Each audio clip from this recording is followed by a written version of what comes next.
नमस्कार साथियों, आप सभी का स्वागत है बदलता बिहार में।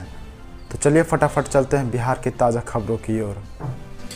जी हाँ दोस्तों, बिहार और झारखंड के जोड़ने वाला निर्माणाधीन पुंडका पुल के पाया नंबर 19 में ऊपर से नीचे तक दरार आ गई है। मंगलवार को नाव यात्रियों ने इसे देखा तो पीपल चौक पर ग्रामीणों के साथ बातचीत के क्रम में बताया। पुल के पाया में दरार पड़ने की सूचना कुछ ही देर में आग की तरह फैल गई। बढ़ते हैं अगली खबर की ओर। लोकसभा में सोमवार को नेता प्रतिपक्ष राहुल गांधी द्वारा अपने भाषण के दौरान भगवान शिव की तस्वीरें दिखाई जाने पर केंद्रीय मंत्री चिराग पासवान ने कहा, कोई भी शिव भक्त इसे बर्दाश्त नहीं कर सकता। उन्होंने कहा, आप राहुल किसी की आस्था के साथ खिलवाड़ नहीं कर सकते। भगवान शिव की तस्वीरें उठाकर बार बार तंज कस रहे थे। बढ़ते हैं अगली खबर की ओर। बिहार के भागलपुर में एक घर में स्मार्ट मीटर लगाए जाने के अगले ही दिन बाद एक महिला का 64 लाख का बिजली बिल आया। महिला ने बताया कि उन्होंने बिजली विभाग में आवेदन देकर कार्रवाई करने को कहा है।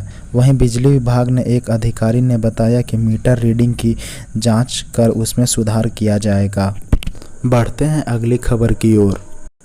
डिंडौरी मध्य प्रदेश में सोमवार की सुबह एक 2 मंजिला निर्माणाधीन मकान ढह गया, जिसके नीचे दबकर एक शख्स की मौत हो गई। स्थानीय पुलिस ने मामले में बताया, हमें सुबह 5 बजे घटना की सूचना मिली। 3 लोगों को सफलतापूर्वक बचा लिया गया है और एक व्यक्ति की मौत हो गई। घटना की जांच जारी है। बढ़ते हैं अगली खबर की ओर। बिहार में मानसून पूरी तरीके से एक्टिव हो गया है। मानसून के एक्टिव होने से एक तरफ जहां लोगों को भीषण गर्मी से राहत मिली है, तो दूसरी तरफ बारिश के दौरान वज्रपात कहर बनकर टूटा है। बिहार में ठनका गिरने से 8 लोगों की मौत हो गई है। सीएम नीतीश कुमार ने जताया दुख, मुआवजे का किया है ऐलान। बढ़ते हैं अगली खबर की ओर।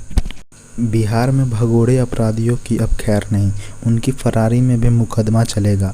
नए आपराधिक कानून के अंतर्गत अभियुक्त के फरार होने के बाद भी कोर्ट में सुनवाई करने का अधिकार दिया गया है।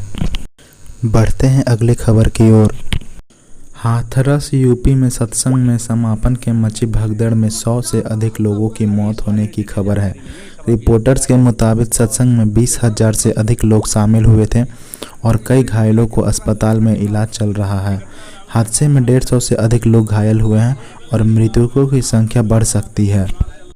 बढ़ते हैं अगली खबर की ओर। बिहार के मुंगेर में सोमवार को एक चरवाहे की सूझबूझ से एक मेमू पैसेंजर ट्रेन रेल हादसे का शिकार होने से बच गई। दरअसल चरवाहे ने धंसी हुई रेल पटरी देखने के बाद गमछा लहराकर ट्रेन को रोकने का इशारा किया था। घटना के चलते इस रूट पर करीब 50 मिनट तक ट्रेनों का परिचालन प्रभावित रहा। बढ़ते हैं अगली खबर की ओर। राजस्थान में नीट की तैयारी कर रहे किशोर व 10वीं के छात्र ने एक ही दिन में की खुदकुशी। बढ़ते हैं अगली खबर की ओर। राजस्थान के करौली में सोमवार को एक तेज रफ्तार बोलेरो और ट्रक की आमने सामने की टक्कर हो गई। करौली के पुलिस अधीक्षक ने ब्रजेश ज्योति उपाध्याय ने बताया कि इस हादसे में 9 लोगों की मौत हो गई है, 4 लोग घायल हैं जिनका इलाज चल रहा है। बढ़ते हैं अगली खबर की ओर। कांग्रेस प्रतिपक्ष नेता राहुल गांधी ने कहा, मोदी जी आप लिखकर ले लीजिए, आपको इस बार विपक्षी गठबंधन इंडिया गुजरात में हराएगा।